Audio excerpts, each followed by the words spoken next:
નમસ્કાર, જય કેરિયર ઓનલાઈનના આ ડિજિટલ પ્લેટફોર્મની અંદર હું મૌલિક ભાવના ઠાકર આપ સર્વ વિદ્યાર્થીઓનું હાર્દિક સ્વાગત કરું છું.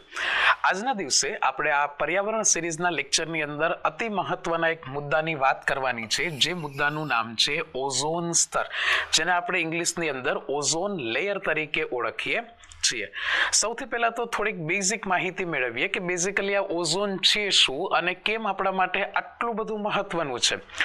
આમ જોવા જઈએ ને તો આપણી જે પૃથ્વી છે, આપણી જે અર્થ છે, એ પૃથ્વી માટે એક અમ્બ્રેલા એટલે કે છત્રી જેવું કામ કરે ને, એ વાયુનું સ્તર એટલે ઓઝોનનું સ્તર. ઓઝોન બેઝિકલી એક પ્રકારનો શું છે તો કે ઓઝોન એ વાયુ છે કે જે આપણા પૃથ્વીની ફરતે, સે ફોર એક્ઝામ્પલ આ આપણી અર્થ છે તો એની ફરતે એક વાયુનું લેયર જોવા મળે છે. એ વાયુ એટલે એનું નામ ઓઝોન, જે એક અર્થ નેચરલ અમ્બ્રેલા એવું આપણે એને કહી શકીએ કે આપણા પૃથ્વીની એક કુદરતી છત્રી અર્થ નેચરલ અમ્બ્રેલા તરીકે કામ કરે છે. જે રીતે છત્રી આપણને ચોમાસાની અંદર વરસાદથી બચાવે, ઉનાળાની અંદર આપણને ગરમીથી બચાવે, સિમિલરલી ઓઝોનનું આ સ્તર કે જે પૃથ્વી માટે કુદરતી છત્રી નેચરલ અમ્બ્રેલા છે, એ પણ આપણી પૃથ્વીનું પ્રોટેક્શન કરે છે.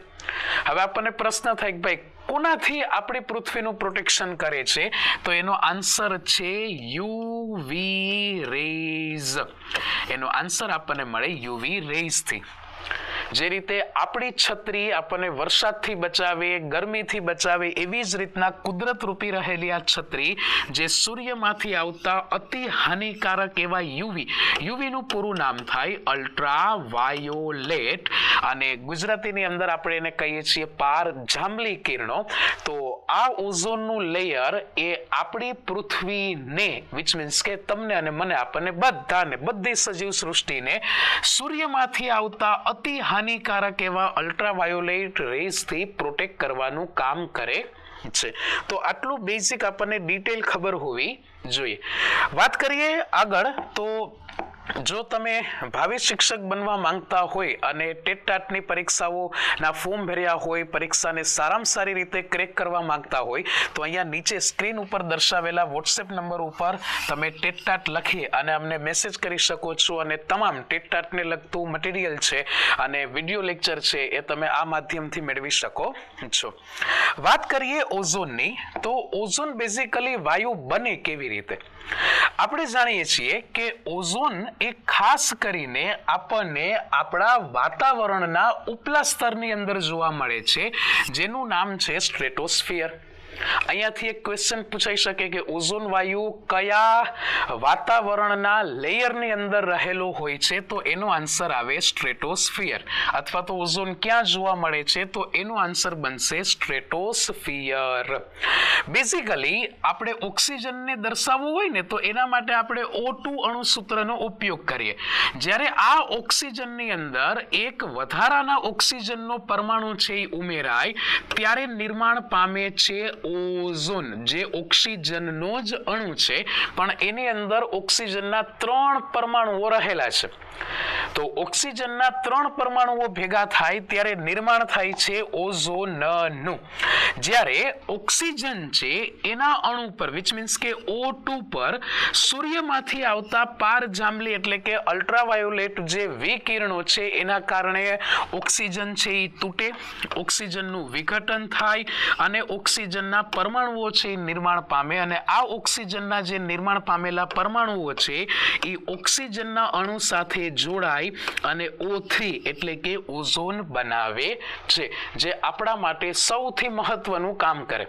વિડીયોની શરૂઆતની જે સ્લાઇડ હતી એની અંદર મેં તમને સમજાવ્યું હતું કે ઓઝોન છે ને એ આપણી છત્રી છે, આપણા પૃથ્વીનું કુદરતી રક્ષણ કરે છે. કારણ કે સૂર્યમાંથી આવતા આ જે પાર જાંબલી કિરણો છે ને, એ આપણે એને જોઈ નથી શકતા. તમે જુઓ તમારા ફોનની અંદર જ્યારે તમે વેધર ફોરકાસ્ટ જોતા હોય ને, તો એમાં બાજુમાં યુવી ઇન્ડેક્સ એવું લખેલું આવે. જ્યારે આ યુવી ઇન્ડેક્સ એકદમ હાઈ ઉપર હોય, એના પીક ઉપર હોય, ત્યારે એ આપણને સજેસ્ટ કરે કે ભાઈ મહેરબાની કરીને બહાર ન નીકળતા. તો એ યુવી ઇન્ડેક્સ એટલો હાઈ એટલા માટે છે કારણ કે સૂર્યમાંથી જે વિકિરણો આવે છે એની અંદર પારજાંબલી વિકિરણોનું પ્રમાણ સૌથી વધારે છે. અને જો તમે લાંબો સમય સુધી આવા સન એક્સપોઝરની અંદર રહ્યો તો ડેફિનેટલી વર્ષો સુધી આવી કન્ડિશનમાં રહેવાથી આપણી સ્કિનને એટલી હદે નુકસાન થાય કે આપણને સ્કિન કેન્સર જેવી ભયંકર બીમારી પણ લાગુ પડી શકે. ઇવન વનસ્પતિઓ ઉપર, સૂક્ષ્મજીવો ઉપર પણ આની ઇફેક્ટ છે ને એ ખૂબ જ વધારે માત્રાની અંદર પડતી હોય જો આપણે ડિરેક્ટલી અલ્ટ્રાવાયોલેટ રેઝના કોન્ટેક્ટમાં રહીએ તો. પણ કુદરતે આપણા માટે બહુ સરસ વ્યવસ્થા કરી છે અને કુદરતે આપણા માટે જે સારું બનાવ્યું છે ને એને આપણે જ નુકસાન પહોંચાડ્યું છે. કેવી રીતના નુકસાન પહોંચ્યું છે એને પણ આપણે આગળની સ્લાઇડની અંદર જોઈએ. તો આ બધી બાબતોની આપણે ચર્ચા કરી ગયા કે ઓક્સિજનનો પરમાણુ ઓક્સિજનના અણુ સાથે જોડાય, જે મેં તમને હમણાં જ સમજાવ્યું, એનું વિઘટન થઈ અને ઓઝોન છે એ બને છે. તો આપણા માટે 1 માર્કનો પ્રશ્ન અહીંયાથી પણ 10માના પર્યાવરણ માટે મહત્વનો કહી શકાય, એક્ઝામના પોઈન્ટ ઓફ વ્યૂ માટે મહત્વનો કહી શકાય કે ભાઈ ઓઝોનનું અણુ સૂત્ર શું થાય? આન્સર આવે O3. ઓઝોન વાતાવરણના કયા સ્તરમાં જોવા મળે? તો આન્સર આવે સ્ટ્રેટોસ્ફિયર. અને ઓઝોન છે એનું ઉપનામ તો કે આપણને ખબર છે એને આપણે કુદરતની છત્રી તરીકે પણ કન્સિડર કરીએ છીએ. હવે અહીંયા તમે આ સ્લાઇડની અંદર એક બહુ સરસ મજાની ઇમેજ છે ને એ જોઈ રહ્યા છો. આને હું તમને જો ડિટેલની અંદર સમજાવું તો આ અલગ અલગ વાતાવરણના 2 લેયર આપ્યા છે. એક છે ટ્રોપોસ્ફિયર અને બીજું છે સ્ટ્રેટોસ્ફિયર. હજી તો આઇનોસ્ફિયર ને મિઝોસ્ફિયર ને એવા ઘણા છે. આપણે કામ છે માત્ર ને માત્ર સ્ટ્રેટોસ્ફિયરનું. આ સ્ટ્રેટોસ્ફિયરની અંદર ઓઝોન આપણને રહેલો જોવા મળે છે. હવે જ્યારે સૂરજ દાદામાંથી આવતા અલ્ટ્રાવાયોલેટ કિરણો, જો આપણે બહુ ડિટેલમાં નથી જવાનું કારણ કે અલ્ટ્રાવાયોલેટ રેઝ 2 પ્રકારના હોય, જેમાં એકને કહેવાય UVA અને બીજાને ઓળખવામાં આવે છે UVB તરીકે. તમારા માટે એટલું ડિટેલિંગ કન્ટેન્ટ છે અગત્યનું નથી. તમને એટલીસ્ટ એટલી ખબર હોવી જોઈએ કે સૂર્યમાંથી પારજાંબલી કિરણો અલ્ટ્રાવાયોલેટ રેઝ છે એ આપણી પૃથ્વી ઉપર આવે છે. A અથવા તો B એની હારે અત્યારે તમારે એક્ઝામના પોઈન્ટ ઓફ વ્યૂથી કોઈ કન્સર્ન છે નહીં. અને આપણે UV એવું જ યાદ રાખશું. તો સૂર્યમાંથી આવતા અલ્ટ્રાવાયોલેટ રેઝ જ્યારે સ્ટ્રેટોસ્ફિયરની અંદર રહેલા ઓઝોનના પરમાણુઓની સાથે, ઓઝોનના અણુની સાથે ટકરાય છે તો એ ટકરાઈને ત્યાંથી વાતાવરણમાં પરાવર્તન પામી જાય છે. એટલે કે એ આપણા પૃથ્વીના વાતાવરણ સુધી કે જ્યાં તમે અને હું રહીએ છીએ ને ત્યાં સુધી એ પહોંચી શકતા નથી. હવે તકલીફ ક્યાં આવી?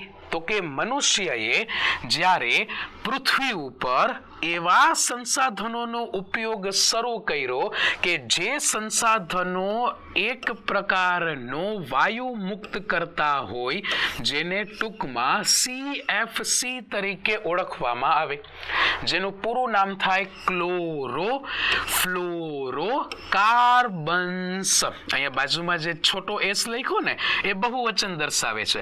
તો એક પ્રશ્ન તમને અહીંયાથી પૂછાઈ શકે, CFCS નું પૂરું નામ, તો એનું પૂરું નામ થશે ક્લોરો ફ્લોરો કાર્બન્સ. હવે આ જે ક્લોરોફ્લોરો કાર્બન્સ છે, CFC છે, એ જ્યારે આપણે પૃથ્વીમાંથી વાતાવરણની અંદર મુક્ત કરીએ છીએ ત્યારે એ પહોંચે છે સ્ટ્રેટોસ્ફિયરમાં. હવે જેવો એ સ્ટ્રેટોસ્ફિયરની અંદર પહોંચે એટલે ત્યાં ઓઝોન રહેલો છે, જે હવે તમને અને મને આપણને બેયને ખબર છે. આ ઓઝોન અને પૃથ્વીના વાતાવરણની અંદર આપણા દ્વારા મુક્ત થયેલો ક્લોરોફ્લોરોકાર્બન કે જેની અંદર ક્લોરો એટલે કે ક્લોરીનના પરમાણુ રહેલા છે. આ ક્લોરીનના પરમાણુ અને ઓઝોન આ બેયને આપણી ભાષામાં કહીએ ને તો એ બેયને 12મો ચંદ્રમાં. 12મો ચંદ્રમાં એટલે એ બે એકબીજાના દુશ્મન. આમ તો ઓઝોન શાંત પ્રકૃતિનો આપણે ગણીએ કે એક શાંત પ્રકૃતિનો વ્યક્તિ હશે. નુકસાન કરે ક્લોરીન. કોને નુકસાન કરે? તો કે ઓઝોનને. એવું વૈજ્ઞાનિક રીતે પ્રૂવ થયેલું છે કે એક ક્લોરોફ્લોરોકાર્બનનું મોલેક્યુલ્સ એ ઓઝોનના 1,00,000 મોલેક્યુલ્સને છે નુકસાન પહોંચાડે. હવે તમે વિચાર કરો કે એવા તો આપણે દિવસભરના આખા પૃથ્વીના વિશ્વમાંથી કેટલાય ક્લોરોફ્લોરોકાર્બન છે એ મુક્ત કરતા હશો. તો એના પરિણામ સ્વરૂપે શું થયું કે આ જે ઓઝોનનું લેયર જે આપણા સ્ટ્રેટોસ્ફિયરની અંદર રહેલું હતું એની અંદર ગાબડા પડી ગયા, હે ને? એની અંદર જેમ કેમ છત્રીમાં કાણા પડી જાય એમ આપણા ઓઝોનના લેયરની અંદર મોટા મોટા ગાબડાઓ પડી ગયા. અને જે રીતે આપણી છત્રીમાં કાણું પડે તો વરસાદમાં એ છત્રી લઈ જાય તો આપણે ભીંજાઈ જઈએ, તડકામાં એ છત્રીને લઈ જાય તો સૂર્યપ્રકાશ આપણા સુધી પહોંચે, એમ જો પૃથ્વી રૂપી છત્રી છે ઓઝોન નામની એની અંદર જો ગાબડા પડે તો ક્લોરોફ્લોરોકાર્બન તો આપણા જે મનુષ્યએ ઉપયોગ કરેલો છે એના દ્વારા આજે આખું ઓઝોનનું લેયર છે એ નુકસાન પામ્યું છે. તો સુરત દાદામાંથી આવતા અલ્ટ્રાવાયોલેટ રેઝને ડિરેક્ટલી આપણા સુધી પહોંચવાનો ચાન્સ મળી ગયો અને એ જેવા આપણા સુધી પહોંચે છે એના પરિણામ સ્વરૂપે આપણને ગંભીરથી અતિ ગંભીર નુકસાન થાય, જે આપણે નેક્સ્ટ ટુ નેક્સ્ટ સ્લાઇડમાં સમજીએ. જો તમે કોઈ પણ કોમ્પિટિટિવ એક્ઝામની તૈયારી કરતા હોય તો અહીંયા આપણી જે એપ્લિકેશન છે જય કેરિયર ઓનલાઈન એની અંદર તમને અવેલેબલ કોર્સીસ, વિવિધ પ્રકારના જ્ઞાનને ટેસ્ટ કરવા માટેની સૌથી સારામાં સારી ટેસ્ટ અને અલગ અલગ પ્રકારના વિષયો છે એનું જ્ઞાન છે એ તમને મળશે. તો આજે જ પ્લે સ્ટોર અને એપ સ્ટોરમાંથી જય કેરિયર ઓનલાઈન નામની એપ્લિકેશન છે એ ડાઉનલોડ કરો અને તમારા જ્ઞાનની અંદર વૃદ્ધિ કરો. વાત કરીએ ઓઝોન સ્તરના મહત્વની તો આપણને ખબર છે કે એક તો એ ઓઝોન અલ્ટ્રાવાયોલેટ રેઝની સામે આપણને પ્રોટેક્ટ કરે. બીજા નંબરમાં આપણને સ્કિન કેન્સર થતું અટકાવે, આપણી આંખોને નુકસાન થતું અટકાવે, વનસ્પતિઓને બળતા અટકાવે. યસ, ડેફિનેટલી ઓઝોન છે એ આટલું સજીવો માટે એક પ્રોટેક્ટિવ લેયર તરીકે કામ કરે છે. કારણ કે ઓઝોન એ સૂર્યપ્રકાશમાંથી જે અલ્ટ્રાવાયોલેટ રેઝ જે આપણા માટે હાનિકારક છે એને શું કરે છે તો કે વિકિરણોને શોષી લે છે, એને આપણા પૃથ્વી સુધી નથી પહોંચવા દેતા, શોષી લે છે, એને પરાવર્તિત કરી લે છે, એને ફરી પાછું વાતાવરણની અંદર પરાવર્તિત કરી અને જવા દે છે અને આપણી પૃથ્વી ઉપરના સજીવોનું રક્ષણ કરે છે. બીજી એક બાબત જે ઓઝોન વિશે આપણને ખબર હોવી જોઈએ તો અહીંયા તમે ઇમેજીસની અંદર જોઈ શકો છો કે અહીંયા આખો વૈજ્ઞાનિકોને ઓઝોન હોલ, ઓઝોન સ્તરની અંદર ગાબડું જોવા મળ્યું કે જેને હીલ થતા એટલે કે એને આપણે એવું કહી શકીએ કે ફરી પાછું એ નિર્માણ પામતા વર્ષોના વર્ષો છે એ નીકળી જશે. આની સાથે બીજી એક બે બાબતો તમને ખ્યાલ હોવી જોઈએ કે ઓઝોનનું મહત્વ સમજાવવા માટે થઈ અને દર વર્ષે 16મી સપ્ટેમ્બરના રોજ ઉજવવામાં આવે છે વિશ્વ ઓઝોન દિવસ. અત્યારે નવેમ્બર મહિનો ચાલે છે, આની પહેલાનો જે મહિનો હતો ઓક્ટોબર, એની પહેલાનો મહિનો હતો સપ્ટેમ્બર. તો ઓઝોન દિવસ છે એ વયો ગયો છે. તમારે કમેન્ટ કરવાની છે કમેન્ટ બોક્સની અંદર કે વર્ષ 2025 માટેના ઓઝોન દિવસની થીમ શું હતી. હું એક નાની એવી હિન્ટ તમને આપી દઉં કે ક્યાંક શબ્દ તરીકે સાયન્સ એની સાથે જોડાયેલો હશે. બીજી એક બાબત, એક સંમેલન છે એ મળ્યું હતું, એક સંધિ છે એ કરવામાં આવી હતી.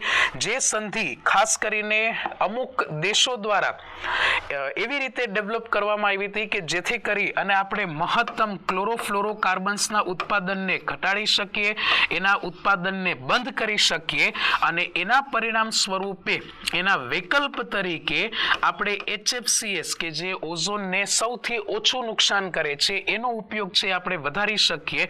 તો HFC નું પૂરું નામ થશે હાઇડ્રોફ્લોરોકાર્બન્સ અને આવો CFC, આવો ક્લોરોફ્લોરોકાર્બન છે એ ખાસ કરીને ઉત્પન્ન કરે છે આપણું AC, ઉત્પન્ન કરે છે આપણા ઘરની અંદર રહેલા રેફ્રિજરેટર. હવે તો ક્લોરોફ્લોરોકાર્બનના બદલે હાઇડ્રોફ્લોરોકાર્બનનો યુઝ થાય છે, બટ AC છે, રેફ્રિજરેટર છે, એરોસોલ છે, વિવિધ પ્રકારના સ્પ્રે કેમિકલ્સ છે જે ક્લોરોફ્લોરોકાર્બન્સનો વાતાવરણની અંદર ઉત્પાદન કરી અને એને મુક્ત કરે છે. હવે ઓછા નુકસાનવાળા હાઇડ્રોફ્લોરોકાર્બનનો ઉપયોગ છે એ થાય છે.